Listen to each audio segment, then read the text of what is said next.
A paz de Cristo, igreja. Você está feliz com Jesus? E Jesus está feliz com você? Ah, essa igreja está sábia demais.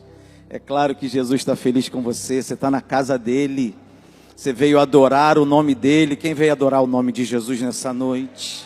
Quem veio buscar mais da presença do Senhor para a sua vida nessa noite? Eu já quero começar declarando sobre a sua vida uma bênção especial da parte de Deus. É Deus quem te guarda, é Deus quem te cura, Ele é a tua salvação, Ele é a certeza da nossa vitória. Com Ele nós somos mais que vencedores e nada nem ninguém poderá impedir que as bênçãos do Senhor nos alcancem nessa vida e lá na eternidade. Quero agradecer meu pastor, meu amigo, a oportunidade de ministrar a palavra do Senhor. Não existe nada mais precioso do que poder ministrar a palavra de Deus. Sempre que você tiver a oportunidade, sempre que Deus abrir uma porta para você, nunca rejeite, nunca diga não a falar da palavra, a contar daquilo que Deus tem feito na sua vida, a pregar o evangelho. Eu ouço isso desde criança, desde menino, criado na casa do Senhor. Minha mãe sempre me ensinou assim: quando Deus abrir uma porta para você, falar do nome dele, nunca rejeite, porque não há privilégio maior do que falarmos das bênçãos que Deus tem para nós. Eu vi meu amigo Decão, seja bem-vindo, fica de pé aí. Tem mais alguém visitando a gente? Tem mais alguém nessa noite? Se tiver, fica de pé, eu queria te conhecer. Você que é de uma outra igreja, ou ainda não é de nenhuma igreja evangélica. Convidei o Decão lá na Slavec, ele veio, fiquei muito feliz. Convidei algumas pessoas do meu condomínio, não sei se estão aqui. Convidei pessoas por aí, irmão, onde você passar, convide gente. Se você foi convidado por alguém, se você veio sozinho, seja muito bem-vindo nessa noite. Eu queria que a igreja recebesse nossos convidados. Um forte aplauso para Jesus. Que Deus abençoe a sua vida, Deus abençoe a sua família, que Deus derrame sobre você toda sorte de bênção. Pode se sentar. Irmãos, nesse mês, nós estamos lendo o livro do profeta. Tá bom o negócio aí, gostei. Falaram com força. E aí, eu queria saber se você está lendo mesmo. Pergunta aí por quem está do seu lado: você está lendo, irmão? Você está lendo ou não está? Porque a gente tem que ler a Bíblia, a gente tem que ler a palavra. Meu irmão, a palavra de Deus é ânimo, a palavra de Deus é conforto, a palavra de Deus é sabedoria, a palavra de Deus é vitória para a nossa vida. A palavra de Deus é direção certa para tomar decisões sábias. A palavra de Deus é correção, é instrução. A palavra de Deus limpa o nosso coração da maldade. A palavra de Deus é lâmpada para os nossos pés, é luz para o nosso caminho. Quando eu leio a palavra de Deus, eu sou santificado por ela. Santifica-os na verdade, a tua palavra é a verdade, disse o Senhor Jesus. Então eu quero nessa noite te incentivar a ler a palavra, a buscar mais conhecimento na palavra. Quando um crente ele está firmado na palavra, quando um crente tem raízes profundas na palavra, nada o abala. Nada o tira do centro.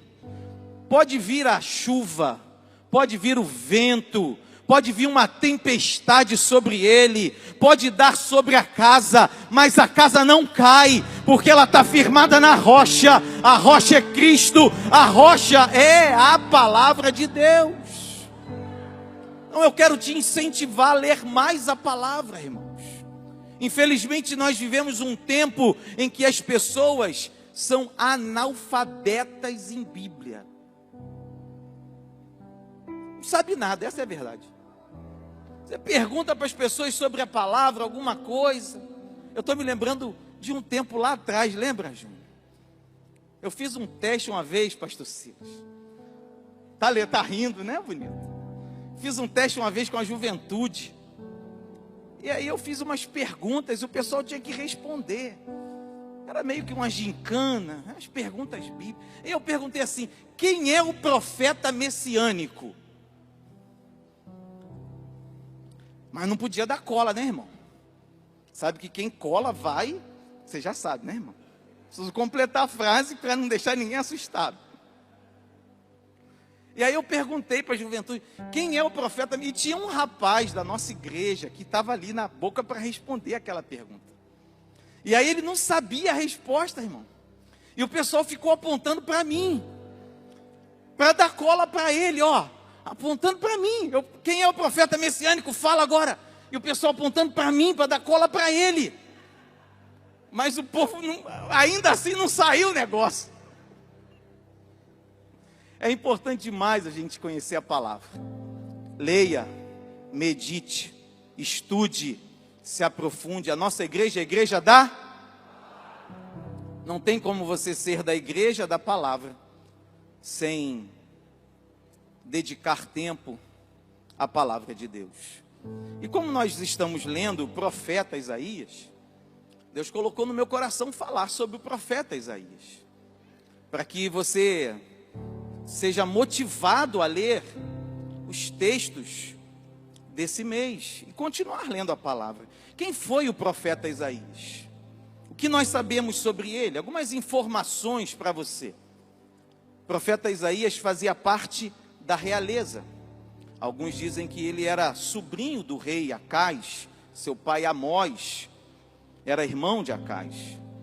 Isaías aconselhava os reis quanto à política externa do reino, era um conselheiro real. Isaías foi contemporâneo dos profetas Oséias e Miqueias. Ele profetizou durante a expansão do Império Assírio, o colapso de Israel, o reino do norte, o declínio espiritual e moral de Judá, o reino do sul. Isaías advertiu o rei Acais de Judá a não buscar ajuda dos assírios contra Israel e a Síria. Advertiu o rei Ezequias, depois da queda de Israel em 722 a.C., a não fazer alianças com nações estrangeiras contra a Síria. Exortou-os a confiarem somente no Senhor. Isaías desfrutou de sua maior influência durante o reinado de Ezequias. Os reis se sucederam e Isaías continuou sendo um profeta. Dizem os estudiosos que o profeta Isaías, ele permaneceu como sacerdote e profeta entre 50 e 60 anos durante a sua história. Foi um profeta de longa duração. Ele se casou, teve 2 filhos. A Bíblia fala, inclusive, o nome dos filhos do profeta Isaías. Segundo a tradição, isso não está na Bíblia, mas a tradição judaica conta que Isaías morreu cerrado ao meio pelo ímpio rei Manassés. É uma tradição, é um texto que não está na Bíblia, mas dizem que foi assim que ele morreu. Isaías foi um homem muito culto. Os seus textos são belíssimas poesias. Até por isso, às vezes, é difícil entender aquilo que nós lemos. Tanto o contexto histórico quanto a própria literatura, o grau de literatura de Isaías não é um grau fácil. E aquelas pessoas que não têm hábito da leitura, que não são leitores assíduos, certamente terão alguma dificuldade para entender os textos de Isaías. Isaías foi o maior profeta messiânico do Antigo Testamento. Os teólogos chamam Isaías de o profeta evangélico. Lembrei até do Gabriel Danilo, que a gente brinca que é o evangélico. Isaías, ele profetizou sobre o nascimento de Jesus. Na minha última mensagem aqui eu falei, Isaías 9:6, e ele será chamado Maravilhoso, Conselheiro, Deus Forte, Pai da Eternidade e Príncipe da Paz. Profeta que anunciou a vinda a vida, a morte de Jesus. E o seu nome, Isaías, significa Jeová é salvação, ou Deus salva. O livro de Isaías é muito interessante. Os estudiosos dizem que o livro de Isaías é uma mini Bíblia. Quantos livros tem a Bíblia, irmão? Que bom, hein, pastor? Essa igreja é afiada. Igreja que vem para a EBD. Quem veio para a EBD hoje aqui? Foi abençoado hoje, né, irmão? A EBD foi forte hoje. Sempre é. Você que não veio, coloca no seu coração fazer parte da EBD. Venha para a escola bíblica dominical. Muito importante você estar aqui para aprender a palavra. São 66 livros na Bíblia. E quantos capítulos tem o livro de Isaías? 66 também. A Bíblia se divide em Antigo e Novo Testamento. Quantos livros tem o Antigo? Ih, agora ficou mais ou menos, hein? Agora ficou mais ou menos o negócio, hein? Quantos livros tem o Antigo? 39. E quantos livros tem o Novo? 27. E quando você vai estudar um pouco mais sobre o livro de Isaías, você vai ver que Isaías tem a mesma divisão. Como assim? Os primeiros 39 capítulos de Isaías, eles falam sobre o julgamento de Deus sobre Israel e sobre as nações. E os teólogos o assimilam, ligam, né, fazem uma ligação com o Antigo Testamento. Enquanto que os 27 últimos capítulos de Isaías, eles se voltam para a salvação de Deus para o seu povo. E os teólogos então ligam esses 27 capítulos ao Novo Testamento. Não tem dúvida que o livro de Isaías é o mais teológico de todos os livros proféticos, é onde mais se encontra a teologia. Traz ensinamentos desde a criação do mundo até o final dos tempos. É um dos livros mais citados no Novo Testamento, é o livro de Isaías. Isaías descreve com detalhes a vinda do Messias, já falei, e ele foi escrito 700 anos antes de Jesus nascer. Boa parte das profecias de Isaías já se cumpriram quando Jesus veio ao mundo, mas uma outra parte ainda aguarda o seu cumprimento, quando Jesus vier pela segunda vez para buscar a sua igreja e estabelecer o seu reino eterno. Isaías emprega a palavra salvação quase 3 vezes mais do que todos os demais livros proféticos do Antigo Testamento.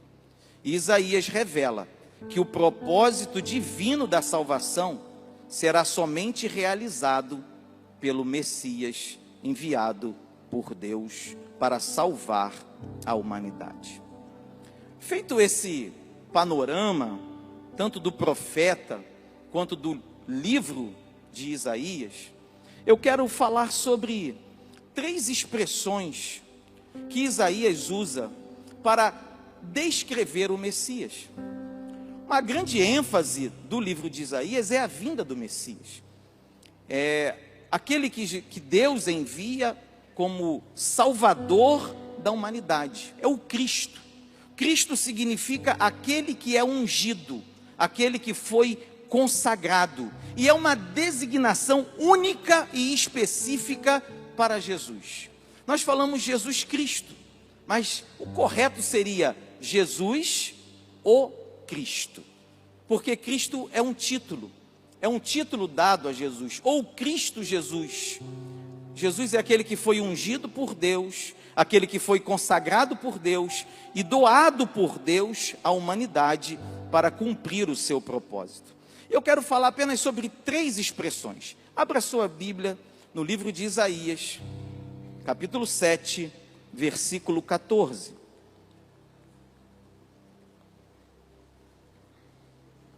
Essas 3 expressões nos ajudam a conhecer mais o nosso Salvador, a saber mais sobre Jesus, a confiar mais nele, a colocar o nosso coração com totalidade naquilo que ele é. Isaías 7,14 diz assim: por isso o Senhor mesmo dará a vocês um sinal.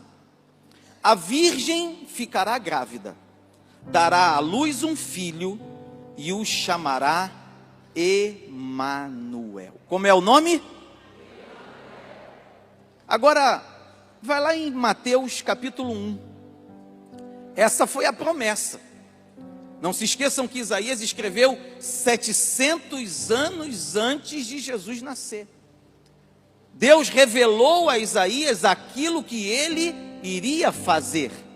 700 anos antes de acontecer. Isaías escreve: por isso o Senhor mesmo dará a vocês um sinal. Uma virgem ficará grávida, algo impossível de acontecer humanamente. Dará à luz um filho e o chamará Emanuel. Mateus capítulo 1, versículo 18. Foi assim o nascimento de Jesus Cristo. Maria, sua mãe, estava prometida em casamento a José, mas antes que se unissem, achou-se grávida pelo Espírito Santo. Por ser José, seu marido, um homem justo, e não querendo expô-la à desonra pública, pretendia anular o casamento secretamente. Mas depois de ter pensado nisso, apareceu-lhe um anjo do Senhor em sonho e disse: José, filho de Davi, não temas receber Maria como tua esposa, pois o que nela foi gerado procede do Espírito Santo. Ela dará à luz um filho, e você deverá dar-lhe o nome de Jesus, porque ele salvará o seu povo dos seus pecados. Tudo isso aconteceu para que se cumprisse o que o Senhor dissera pelo profeta: a virgem ficará grávida e dará à luz um filho, e lhe chamarão Emanuel, que significa Deus conosco. Você pode dar um glória a Deus, irmão? Você pode dar um aleluia nessa noite? Emanuel significa Deus conosco. E eu quero dizer para você que um dos maiores presentes de Deus para nós, para toda a humanidade, é sabermos que nós não estamos sozinhos. Ele está conosco. Oh, ralamacantará-se alamar. Ele é Emanuel. Jesus está conosco, irmãos. Como é difícil caminhar sozinho. Como é ruim você se sentir sozinho.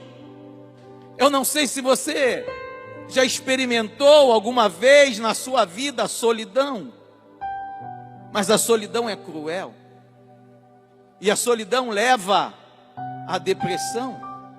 A solidão leva à angústia. A solidão leva ao desespero. A pessoa, quando se sente sozinha, o seu coração se aflige grandemente. Quantas pessoas já chegaram ao cúmulo de tirar a sua própria vida, porque se sentiam solitárias, sozinhas no mundo, mas elas não conheciam a palavra, elas não tinham certeza da palavra. Mas nós temos nessa noite, pois o nosso Senhor é Emanuel, é Deus conosco. Não estamos sozinhos durante a nossa caminhada. Ele está comigo, Ele está com você. Você não está sozinho. O Emanuel caminha ao teu lado. Oh, aleluia!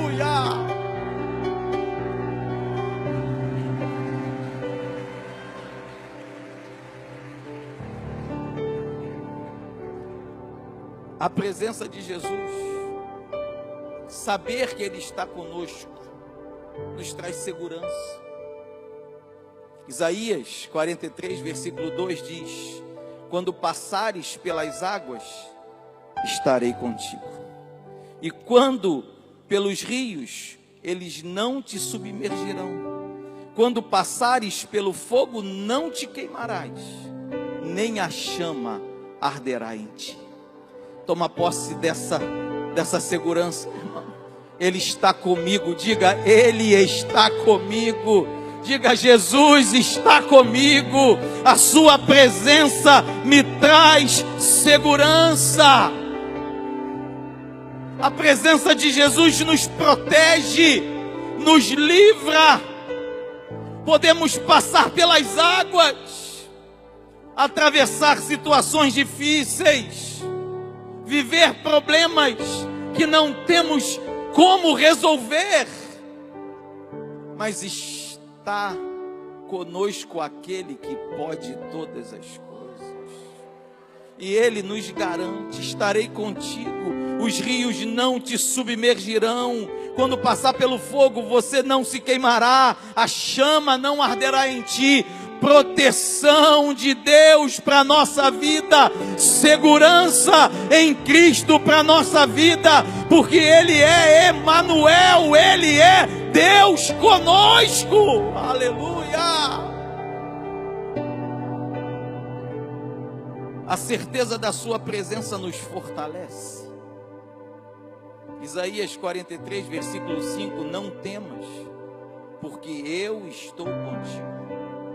Trarei a tua semente desde o oriente e te ajuntarei desde o ocidente. A presença de Jesus nos fortalece. Não temas, eu estou contigo. Você pode tomar posse disso, irmão? Não temas, eu estou contigo. É a palavra para alguns aqui nessa noite que estão temerosos do que há de vir, daquilo que pode acontecer no nosso país. Não temas, eu estou contigo. Ele é a nossa segurança,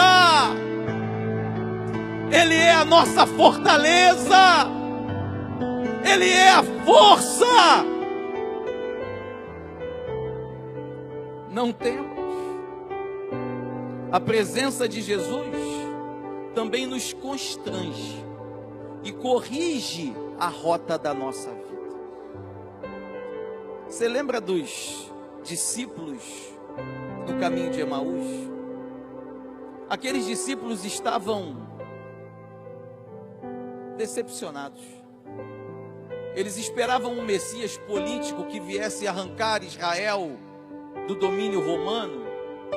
Eles esperavam um Messias que viesse tornar Israel uma nação livre, um reino livre. Mas Jesus foi o Messias que veio tornar cada pessoa livre. E diante da sua morte, eles se decepcionaram. E eles partiram de Jerusalém. Foram embora. Abandonaram. Saíram. Desistiram. Voltaram para onde? Para de onde tinham vindo. E aí no meio da caminhada, quando eles, sem esperança, um coração pesado, triste, abandonando o propósito de Deus para eles, essa é a verdade, negando o Cristo, negando o Salvador, abrindo mão das promessas, quando eles iam embora, Jesus poderia tê-los deixado para lá. Jesus poderia ter se concentrado naqueles que lhe estavam sendo fiéis.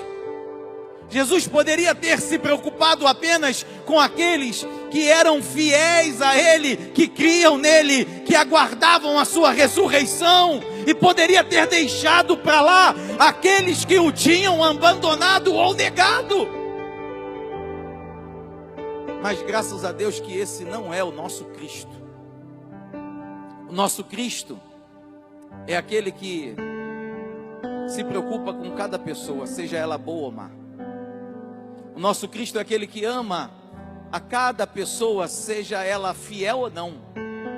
Nosso Cristo é aquele que busca se relacionar com cada um, creia ele ou não.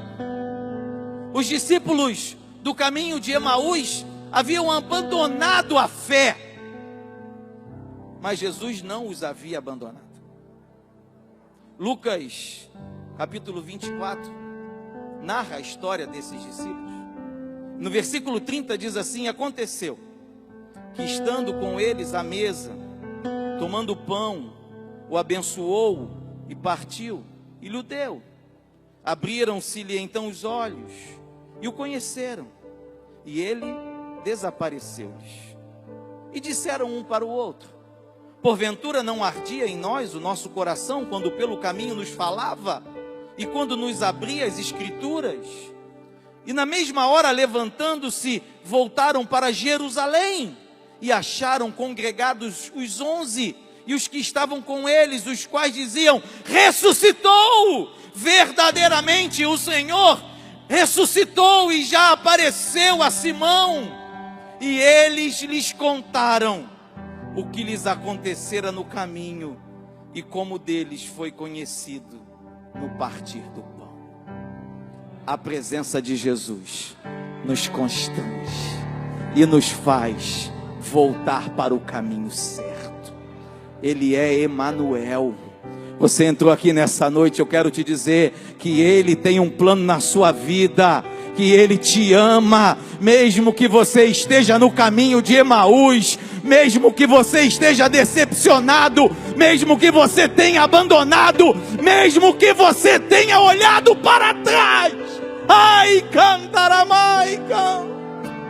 A presença dEle nos constrange e nos traz de volta para o lugar onde Ele quer que nós estejamos.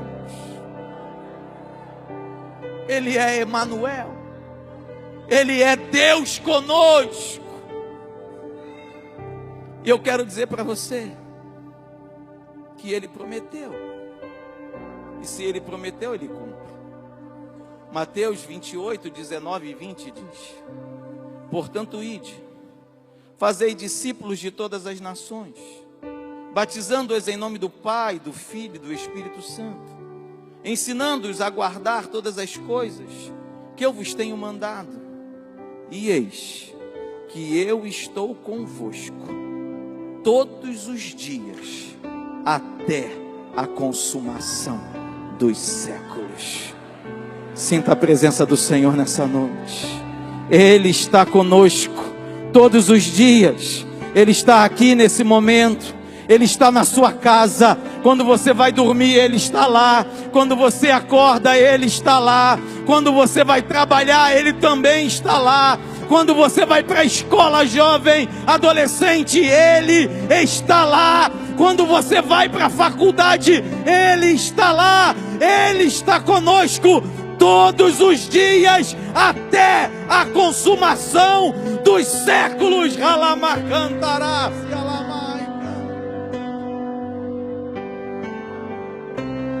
Você não está sozinho. O Emanuel está com você. Diga: eu não estou sozinho. O Emanuel está comigo.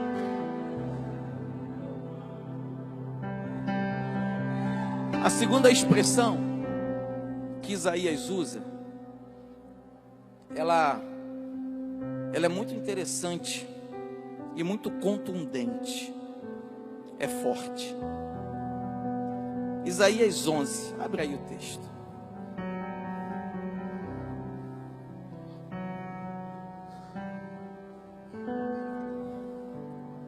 Isaías 11, de 1 a 5.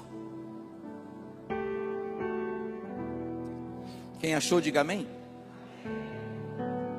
Um ramo surgirá do tronco de Jessé, e das suas raízes brotará um renovo. Diga: renovo. O Espírito do Senhor repousará sobre ele. O Espírito que dá sabedoria e entendimento. O Espírito que traz conselho e poder. O Espírito que dá conhecimento e temor do Senhor. E ele se inspirará no temor do Senhor.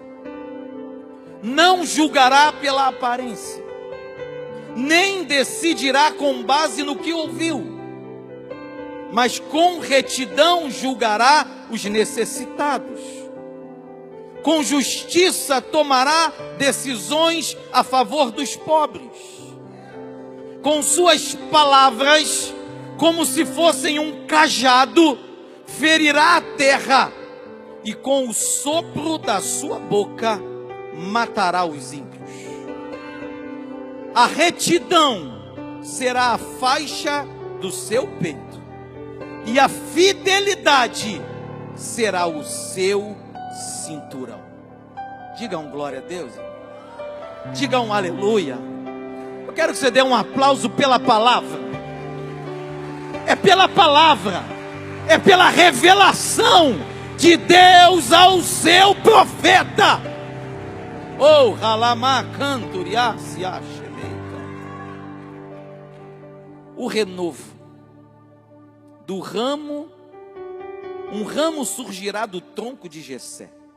De Jessé surgirá um ramo, e das suas raízes brotará um renovo.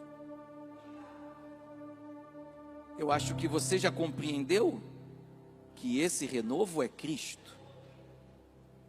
Que Deus revela ao profeta aquilo que ele fará para cumprir a sua promessa. Porque Deus prometeu a Davi que o seu trono permaneceria para sempre. Segundo Samuel 7, 16 e 17, diz assim: quanto a você, Deus falando com Davi, sua dinastia e seu reino permanecerão para sempre diante de mim. O seu trono será estabelecido para sempre. E Natã transmitiu a Davi tudo o que o Senhor lhe tinha falado e revelado. Quando você chegar em casa, leia esse capítulo todo. Davi fica tão extasiado com a palavra do profeta Natã, irmão, que ele faz uma adoração inigualável. Eu não coloquei adoração aqui porque eu quero focar no renovo. Mas a promessa de Deus a Davi foi algo tão especial, foi algo tão tremendo, que ele se manifesta, ele abre seu coração, ele glorifica, ele diz palavras lindas e maravilhosas ao Senhor. E eu quero dizer para você que o nosso Deus é um Deus de promessas. Quando eu leio que um ramo surgirá do tronco de Jessé e das suas raízes brotará um renovo, o nosso Deus faz promessas, Ele confirma as suas promessas e Ele concretiza as suas promessas. Alamai, necanta, aramaica. Quando chega em Lucas, capítulo 1, se você quiser abra, porque é a confirmação da promessa. Versículo de número 30. Mas o anjo lhe disse: não tenha medo, Maria. Você foi agraciada por Deus. Você ficará grávida e dará à luz um filho, e lhe porá o nome de Jesus. Ele será grande e será chamado Filho do Altíssimo. O Senhor Deus lhe dará o trono de seu pai Davi, e ele reinará para sempre sobre o povo de Jacó, e o seu reino jamais terá fim. Oh, irmão, adora a Deus só um pouquinho, vai. Diga um glória a Deus aí. Diga um aleluia. Diga: Senhor, tu és grande. Diga: Senhor, tu és tremendo. Diga: Senhor, tu és Deus de promessa. As tuas promessas se renovam. as tuas promessas se cumprem. Oh, aleluia! Louvado para sempre seja o nome do nosso Deus. Oh, igreja querida. Números 23:19 diz: Deus não é homem para que minta, nem filho do homem para que se arrependa. Acaso ele fala e deixa de agir? Acaso ele promete e deixa de cumprir? Oh, rei, cantará mais. O Senhor renova suas promessas nessa noite. Seja renovado nessa noite. Seja cheio do Espírito Santo nessa noite. O Deus de promessas está aqui neste lugar. O Deus conosco, o Emanuel, o renovo do tronco de Jessé, o Rei dos Reis, o Senhor dos Senhores, é o nosso Jesus Cristo. Aleluia. Oh, aleluia. Que coisa boa. Que coisa boa é sentir a presença de Deus. É saber que Ele está conosco. É saber que Ele renova as suas promessas. Que Ele cumpre as suas promessas. E quando eu meditava nessa palavra, irmãos, o Senhor falou no meu coração claramente: renovar é tornar novo. E existem situações que precisam na nossa vida de um recomeço, de uma renovação.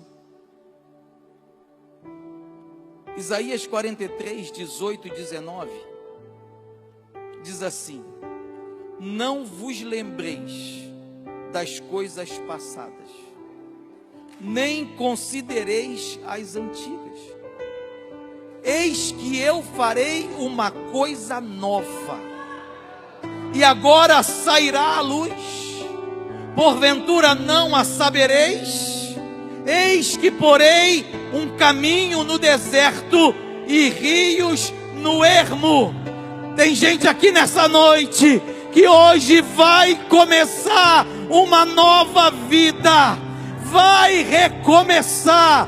Há uma renovação, há um recomeço. Jesus é aquele que nos faz recomeçar, é aquele que nos renova na caminhada, que não nos deixa ficar parados no mesmo lugar. Oh, Ralamacantaramanaika.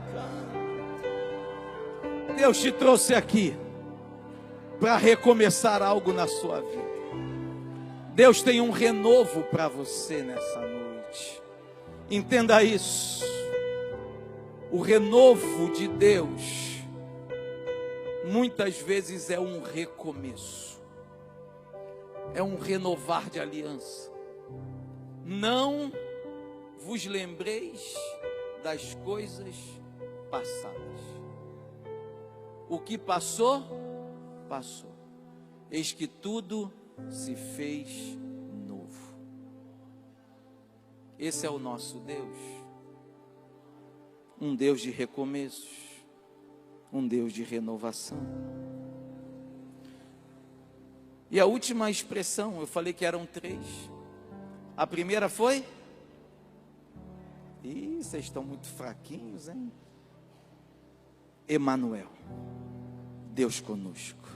Fala comigo. Emanuel. Deus conosco. Agora fala forte. Emanuel. Deus conosco. Não se esqueça mais. E a segunda, renovo do Senhor. Renovo do Senhor. Fala comigo. Renovo do Senhor. Fala forte. Renovo do Senhor.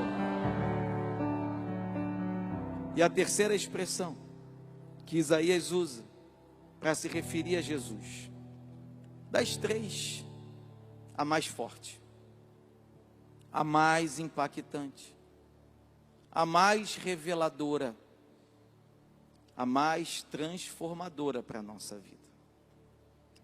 Existe um capítulo no livro de Isaías, que é a joia mais preciosa da caixa de joias.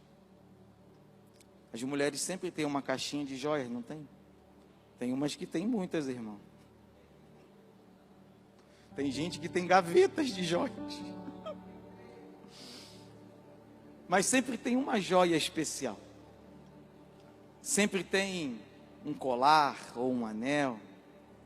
Às vezes algo que tem até um valor sentimental.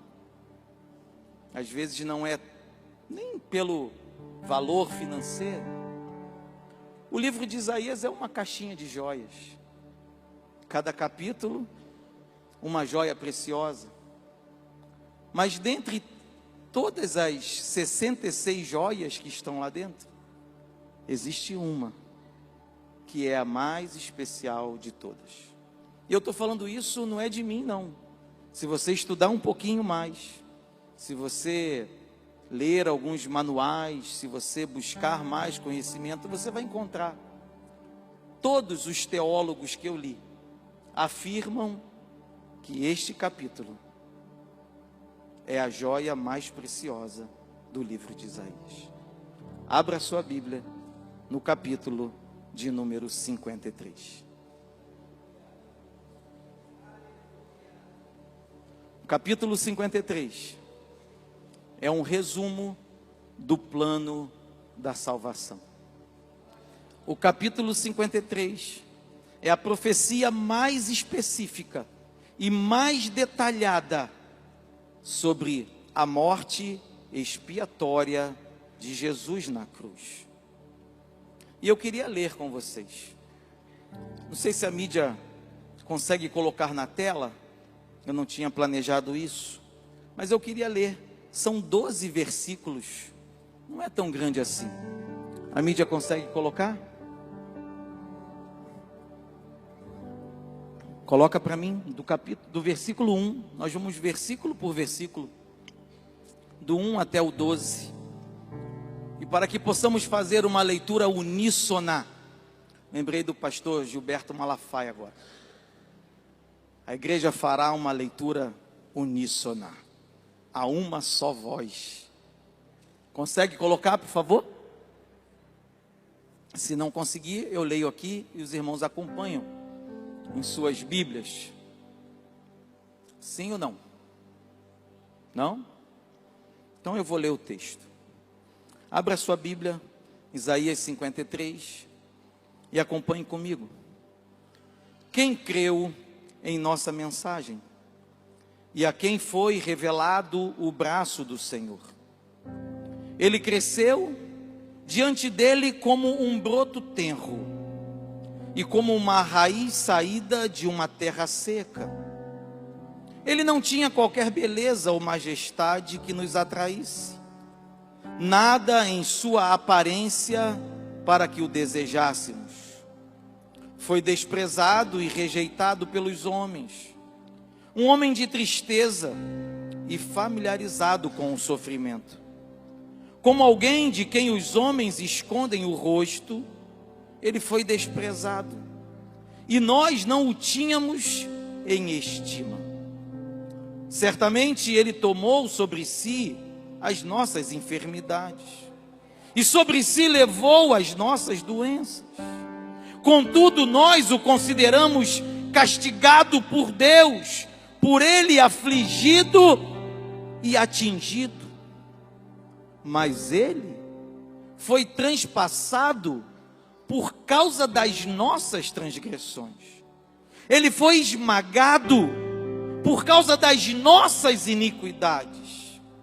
O castigo que nos trouxe a paz estava sobre ele, e pelas suas feridas nós fomos curados. Oh, aleluia! Todos nós, tal qual ovelhas, nos desviamos. Cada um de nós se voltou para o seu próprio caminho, e o Senhor fez cair sobre ele a iniquidade de todos nós. Ele foi oprimido e afligido, contudo não abriu a sua boca. Como um cordeiro foi levado para o matadouro, e como uma ovelha que diante de seus tosquiadores fica calada, ele não abriu a sua boca. Com julgamento opressivo ele foi levado. E quem pode falar dos seus descendentes? Pois ele foi eliminado da terra dos viventes. Por causa da transgressão do meu povo ele foi golpeado. Foi-lhe dado um túmulo com os ímpios e com os ricos em sua morte. Embora não tivesse cometido qualquer violência, nem houvesse qualquer mentira em sua boca. Contudo, foi da vontade do Senhor esmagá-lo e fazê-lo sofrer. E embora o Senhor faça da vida dele uma oferta pela culpa, ele verá sua prole e prolongará seus dias.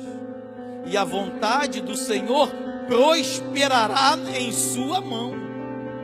Depois do sofrimento de sua alma, ele verá a luz e ficará satisfeito. Pelo seu conhecimento, meu servo justo justificará a muitos e levará a iniquidade deles. Por isso, eu lhe darei uma porção entre os grandes, e ele dividirá os despojos com os fortes, porquanto ele derramou sua vida até a morte e foi contado entre os transgressores, pois ele carregou o pecado de muitos e intercedeu pelos transgressores. Se alegra, igreja.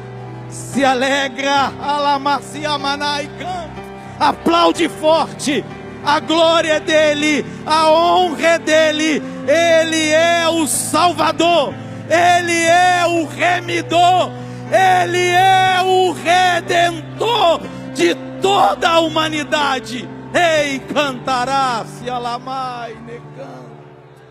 Oh Senhor, seja exaltado neste lugar. Seja exaltado nessa noite. Seja exaltado pelo teu amor, pelo teu sacrifício, pela tua tão grande salvação. Oh igreja, que texto poderoso, que texto maravilhoso para nós. Esse texto fala de cura, esse texto fala de salvação. Esse texto fala de redenção. Esse texto fala de remissão, de reconciliação, de justificação, de adoção, de glorificação. Quantas doutrinas, quanta teologia dentro desse texto. Mas o que eu quero destacar para você é que ele ainda cura as nossas enfermidades. Se você entrou aqui enfermo, seja curado nessa noite na autoridade do nome de Jesus. Toma posse dessa palavra. Se alguém na sua família está enfermo, se você deixou alguém em casa enfermo, se algum parente seu está no hospital, profetiza a cura com base na palavra. Há poder na palavra de Deus para curar. E ela diz que Ele tomou sobre si as nossas enfermidades, e pelas suas pisaduras nós fomos sarados. Seja curado, seja curada na autoridade da palavra de Deus nessa noite. Oh, aleluia.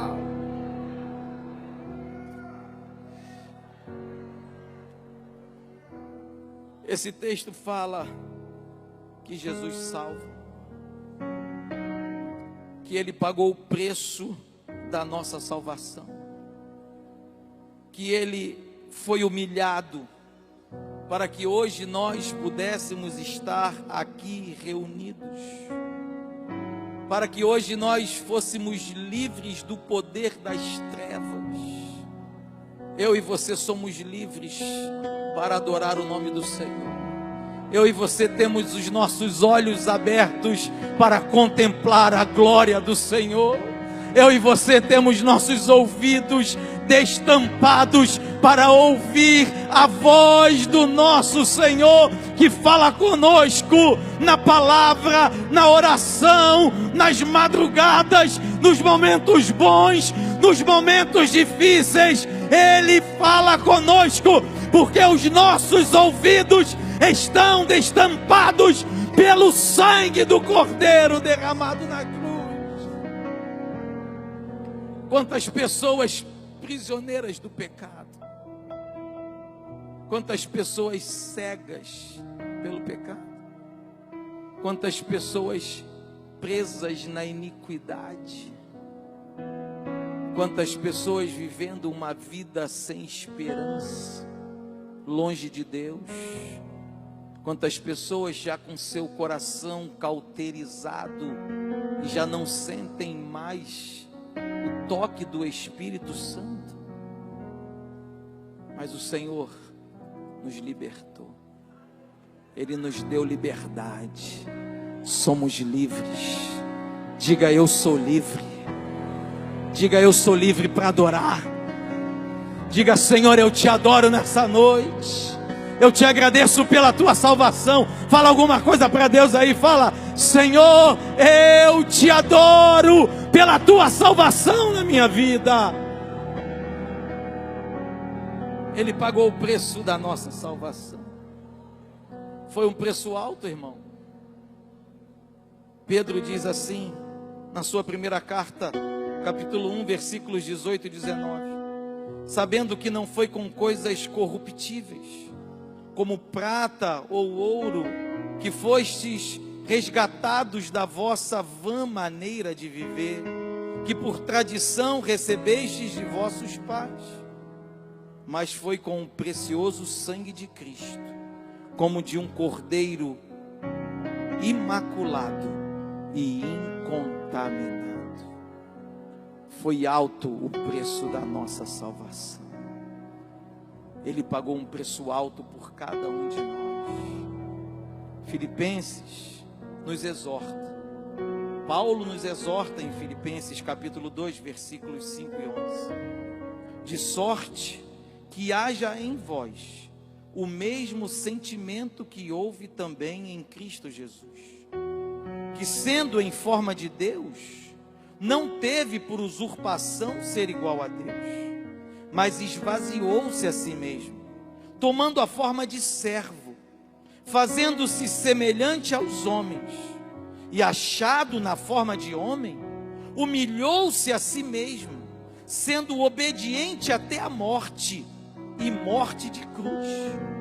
Por isso também Deus o exaltou soberanamente, e lhe deu um nome que é sobre todo nome, para que ao nome de Jesus se dobre todo o joelho dos que estão nos céus e na terra e debaixo da terra, e toda língua confesse que Jesus Cristo é o Senhor, para a glória de Deus Pai. Ralamai cantaramaná. Oh, aleluia. Fica de pé comigo, igreja.